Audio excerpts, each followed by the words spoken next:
Happy Saturday morning, everyone. And this is a button. This is a third degree button of the OHO, or Our Holy Order, which is a made up temporary Kabbalistic order of the 3 degrees of the Chicken Kabbalah initiations, or the Zorobabel Institute of Philosophical Youth. Actually, these initiations have taken place both in person, in public, in weekend initiatory events, and online in virtual initiations. But anyway, this is the third degree button, and all you Zippy members out there, or OHO members, will recognize what this is for and what it's about. And this is the second degree button, which is the menorah there of those Hebrew letters. And this is the first degree button. Pretty cool, huh? But anyway, those 3 degrees of Kabbalah initiations, I believe, are still available, or the replays of those 3 2-hour Zoom or 90-minute Zoom workshops are still available.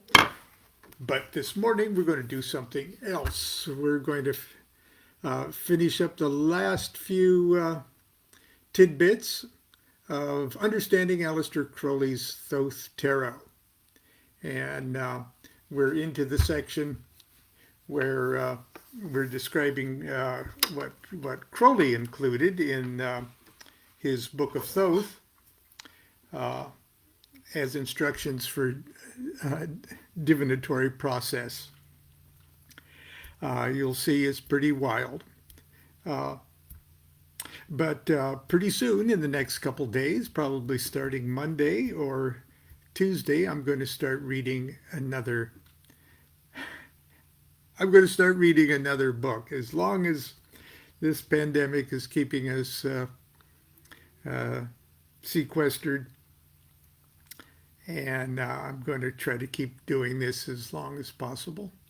But anyway, there's a couple of ideas I've got for the next one of my books to read, and I'm leaning heavily toward reading one of my favorites of everything I've written. It's called The Book of Ordinary Oracles. And I keep telling everybody it's the best book I've ever written that nobody's ever read. But if you have it, or if you don't, of course, it's for sale on Amazon. And but it really is one of my favorite books, and I'm thinking I'm probably going to start reading that probably starting Monday or Tuesday. The other candidates are my Tarot of Ceremonial Magic book, the book that describes the deck, and also my novel that Jim Brakowski and I put together for a screenplay for a story about Aleister Crowley. But believe it or not, once again, after all these years, a film project is at least in the preliminary negotiation stages, and I don't know whether or not I should, it would be proper for me to read that publicly at the moment, because it's the basis of the screenplay. But we'll see. And there's other things I could be reading. But right now, we're reading from chapter 20 of Understanding Aleister Crowley's Thoth Tarot, the method of divination and the meanings of the cards. Now, I've headed it up with two little epigrams from Crowley.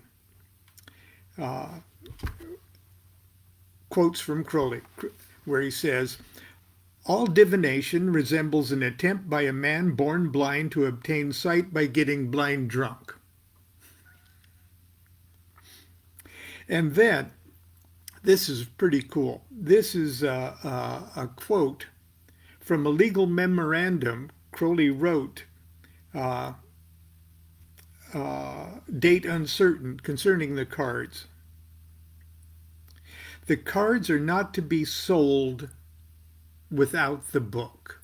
And the book he's talking about is the Book of Thoth. "If the book can be printed without illustrations, it need not cost more than £300. I don't think he meant £300 to per copy. I think he meant the production would only cost £300. "If Lady Harris likes, she can give it away with the cards. I do not want any money out of it, and she can say that she wrote it. I don't care. But I will not allow the cards to be issued so that they can be used only for gambling or fortune-telling." Unquote. You may think it odd, after I've written so much about things like projective geometry, the Golden Dawn, changing aeons, desert visions, the Hermetic Rose Cross, the Tree of Life, color scales, guardian angels, and the magical, alchemical, and Kabbalistic intricacies of the Thoth Tarot, that I appear to have such precious little to say about the use of the cards as divination. I assure you this is not because I wish to denigrate the tarot's potential as a divinatory device or discourage its use as such. On the contrary, I use the cards for divination. Crowley used the cards for divination, and many of the most gifted tarot readers in the world use the Thoth Tarot for divination. Throughout this book, I've tried to remain true to the promise of its title. I know I probably slipped in a few places here and there and stuck in a little too much DuQuette, but for the most part, I believe I've been a faithful Crowley delivery system, and I do not intend to spoil that now by introducing Lon Milo DuQuette's subjective thoughts on tarot spreads and the divinatory meanings of the Thoth Tarot. Any adept reader of tarot cards will tell you that if you wish to use the tarot as a divinatory tool, it is best to choose a spread and to develop a personal glossary of meanings based on your own familiarity with the qualities and characteristics of each card, and the knowledge and experience you gather in actually working with the cards. To develop that experience, you need to start somewhere. And for most people, that somewhere usually entails reading the cards for yourself or others and looking up the meanings of the cards in a book. If that's what you intend to do with this book, then I'm going to stay completely out of the way. The method of divination and meanings you will find in this chapter have been culled exclusively from Crowley's own writings and from the tarot material found in the Equinox, Volume 1. You will see that Crowley's method of divination is extremely complex and incorporates many of the astrological and Kabbalistic principles I've discussed throughout the book. If you're just beginning your tarot career, you will most likely want to start with a simpler method, such as a 3-card past, present, future spread, or others you can find in other tarot texts. Okay. A Method of Divination by Tarot by O.M. Aleister Crowley.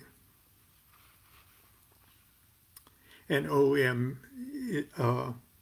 is one of Crowley's magical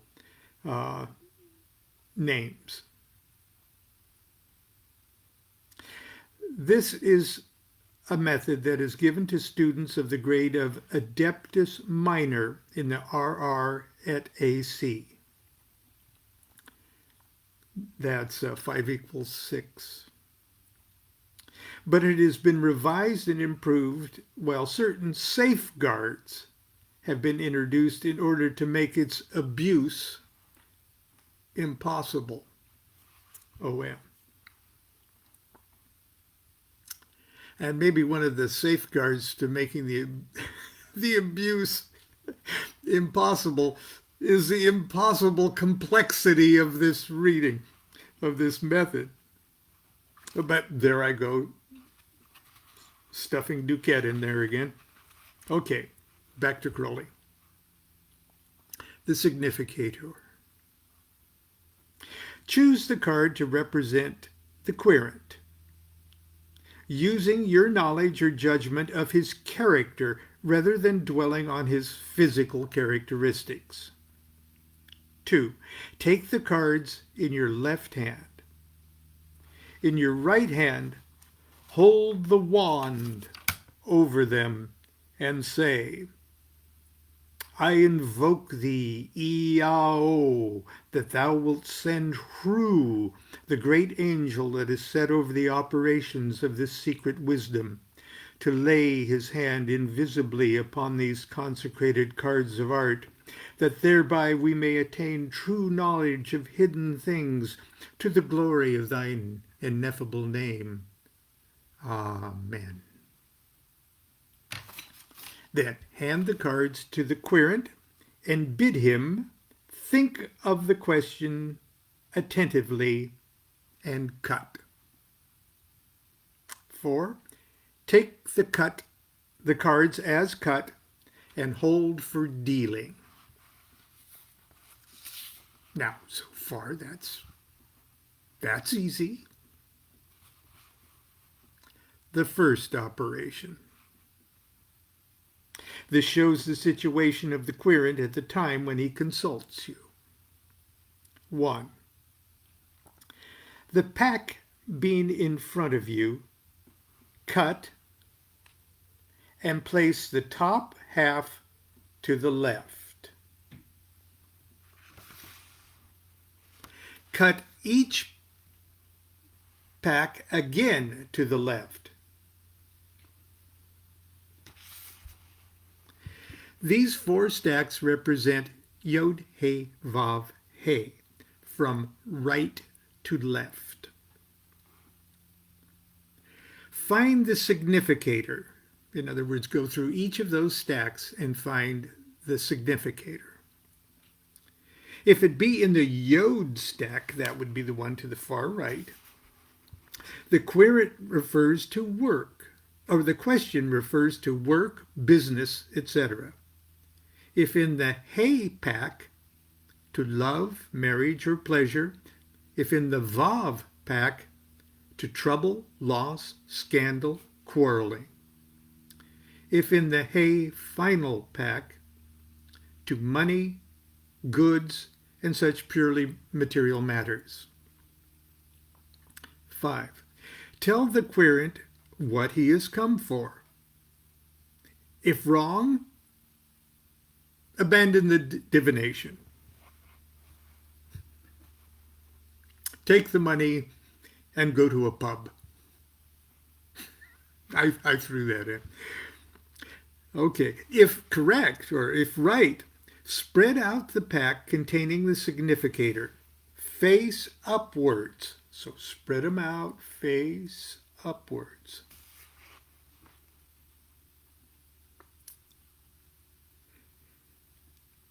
Count the cards from him, that's his significator, in the direction in which he faces. Now, Crowley is assuming that the significator is a court card. And in classic decks, the court cards face different directions. This way, that way, to the right or the left. Okay. In the Thoth Tarot, that can be sort of hard for some of them. We have chariots coming straight, or, well, it can be a little difficult to determine which way the court card is facing in the Thoth Tarot, but not impossible. And of course, if you're unsure, you can arbitrarily say left, right, whether or not the card is masculine or feminine, active or passive. Okay. If right, spread the cards out containing the significator face upwards. Count the cards from him in the direction in which he faces. And the counting, here's the counting. In other words, if it's facing this way, you start counting the cards. Starting with the significator itself, you count 1, 2, 3, 4, 5, 6. Okay. Counting should include the card from which you count. For knights, queens, and princes, count 4. For princesses, count 7. For aces, count 11. For small cards, count according to the number, 2 through 10. For trumps, count 3 for elemental trumps, 9 for planetary trumps, 12 for zodiacal trumps. So as you're counting, and you stop if you go 7, it's 1, 2, 3, 4, 5, 6, 7, and you stop at a card and you look at that card and you start to make up a story. And the story continues as you continue counting.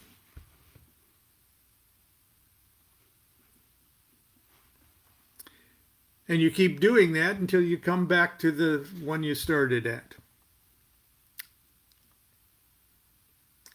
Pair the cards. In other words, every time you stop at a card, also look at the card on the right and left, either side of the significator. Then those outside of those, and so on. Make up another story which should fill in the details omitted in the first. If this story is not quite accurate, don't be discouraged. Perhaps the querent himself does not know everything, but the main lines ought to be laid out firmly with correctness, or the divination should be abandoned. And you go to a pub, keep the money. Okay, sounds pretty complex, right? Boy, you wouldn't want to do. No, that's just the first operation. The second operation is this: the development of the question. Number 1, shuffle, invoke suitably, and let the querent cut as before.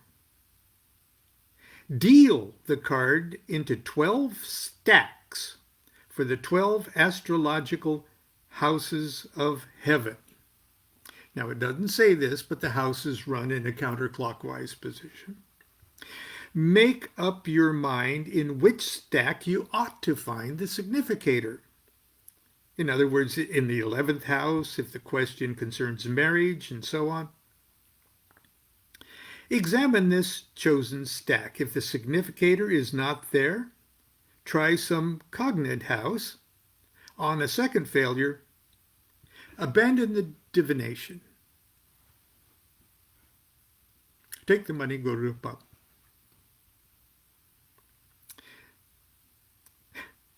Read the stack and count and pair as before. So when you do find the significator in probably the proper house, then you lay those out and count and pair and make up a story as before. Wow. I think Crowley charged by the hour. Okay, third operation. Further development of the card, of the question. Shuffle as before. Deal into 12 stacks for the 12 signs of the zodiac. Divine the proper stack and proceed as before. That's the first development, further development of the question. The fourth operation, penultimate aspects of the questions. Shuffle, etc., as before. Find the significator. Set him up on the table. Let the 36 cards following form a ring around him. Count and prepare and count and pair as before. Note that the nature of each decan is shown by the small cards attributed to it and the symbols given in Liber 777.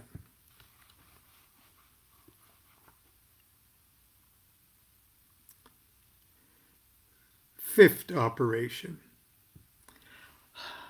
the final result. Shuffle as before.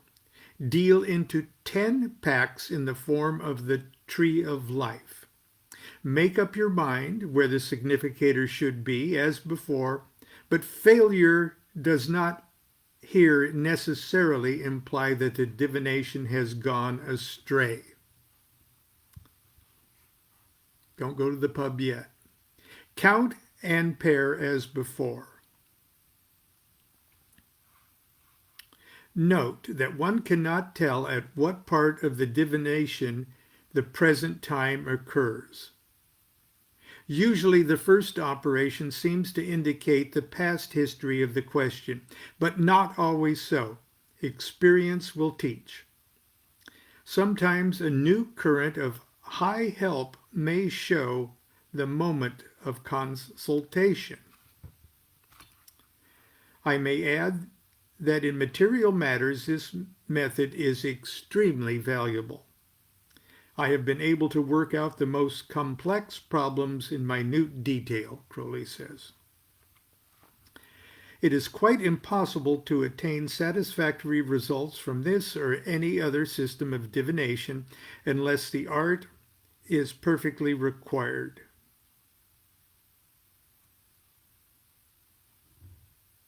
It is the most sensitive, difficult, and perilous branch of magic.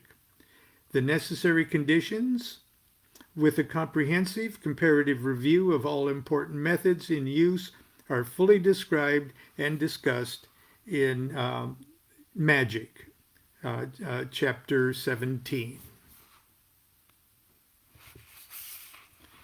Now, this is all Crowley, remember, except me talking about pubs. The abuse of divination has been responsible more than any other cause for the discredit into which the whole subject of magic has fallen when the Master Therian undertook the task of its rehabilitation. Those who neglect his warnings and profane the sanctuary of transcendental art have no other than themselves to blame for the formidable and irredeemable disasters which infallibly will destroy them. Prospero is Shakespeare's reply to Dr. Faustus. And that's where I think we will stop today. And I would like to just add that you could probably guess for years I tried to do this almost exclusively, especially when I was using the Thoth Tarot. I really, really wanted to be able to make this work. But you know, it just didn't work for me very well at all. I mean, lots of things. I can't play basketball either, okay? And I sort of have attention deficit disorder. Something else, I would have to come up with something else that worked better for me. But before I gave it up completely, I went through every one of these steps for a tarot divination. I did the Yod He Vav He, okay, and I found the significator. Then I shuffled and cut and did the houses of the zodiac. And then I shuffled and cut and did the zodiac signs. And then I shuffled and cut and did the tree of life. Now I did all of those shuffling and cuttings and locating and reshuffling and cutting and everything else just to get to that tree of life stage. And when I got to the tree of life stage, that's when I took the divination seriously. That's when I took the interpretation seriously. I sort of filtered, I distilled the cards and the significator through all of those processes until I got to the tree of life section. Then I found the significator in the tree of life section and did my reading from there. So that's a DuQuetteism. Tomorrow we'll actually go through the divinatory meanings of the cards as Crowley defined them, and we'll start that and probably finish it up on Monday. So that being said, I hope you're enjoying your Saturday. Hope you're enjoying your weekend, and continue to be good to yourself and be good to each other. Do what thou wilt shall be the whole of the law. Love is the law. Love under will.